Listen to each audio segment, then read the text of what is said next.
வணக்கம் மக்களே, நீங்கள் பார்த்து கொண்டிருப்பது சின்ன திரைகளாட்டா. இன்னைக்கான இந்த வீடியோல ரொம்பவே ஒரு ஷாக்கிங்கான அப்டேட் தான் பார்க்க போறீங்க. நேத்து தான் வீக் 44 தமிழ் சீரியல்ஸோட டிஆர்பி ரேட்டிங் வந்துச்சு. வந்த உடனே விஜய் டிவி இந்த முடிவை கையெடுத்துட்டாங்க. ஏன்னா அவங்களுக்கு வேற வழி கிடையாது.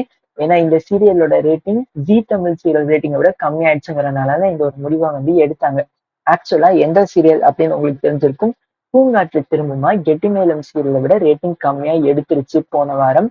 இனி வர வாரலையும் கம்மியா எடுக்க வாய்ப்பு இருக்கு அப்படிங்கறனால அதை தூக்கி ஈவினிங் டைம் ஸ்லாட்ல போடுறாங்க. இனி மண்டேல இருந்து 3 PM வரப்போறதா சொல்லிக்கிட்டு இருக்காங்க. பட் அபிஷியலா இன்னும் நியூஸ் வரல. இனி சீக்கிரமாவே வந்துடும்.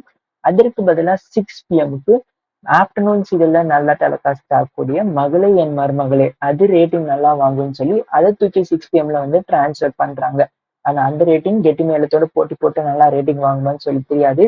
அதே மாதிரி மகாநதியும் டைம் சேஞ்ச் வர்றதுக்கு வாய்ப்பு இருக்கு. பட் நான் கன்ஃபார்மா சொல்லல. ஏன்னா வீராக்கும் மகாநதிக்கும் ரேட்டிங் கேப் ரொம்ப கம்மியா இருக்கு. பட் மகாநதி இப்ப கொஞ்சம் இன்ட்ரெஸ்டிங்கா போய்கிட்டு இருக்கு. ஏன்னா டிஃப்ரெண்டா பிளாட்டை கொண்டு போயிட்டு இருக்காங்க. ஆனா என்ன நடக்கும்னு தெரியாது. ஃபியூச்சர்ல நான் விஜய் டிவியை கெஸ் பண்ணவே முடியாது. பிக் பாஸ் காண்டி டைம் சேஞ்ச் பண்ணாங்க. பட் பிக் பாஸ் ரேட்டிங்கே கம்மியா இருக்கு. அது என்ன அவங்க இன்னும் சரி பண்ணல.